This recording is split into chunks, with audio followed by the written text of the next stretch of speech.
Kryetari i LSDM-s Venko Filipçe paralajmëron se LSDM do të paraqet një propozim për uljen e çmimeve të naftës dhe ushqimeve. Filipçe deklaroi se ato do të dorëzojnë një pako ligjesh në kuvend me qëllim që t'ju ndihmojnë qytetarëve ta tejkalojnë më lehtë këtë krizë.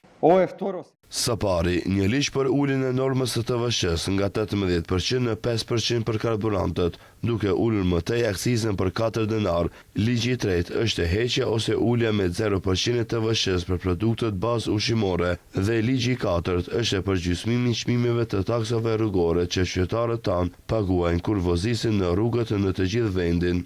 Ai shton se të gjitha vendet në rajon tashmë kanë marrë masat e duhura për t'ju ndihmuar qytetarëve që sa më lehtë ta tejkalojnë këtë krizë.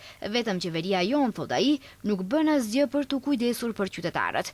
Filipçe thotë se rritja e çmimeve të derivateve mund të sjellë edhe rritje të çmimit të rrymës.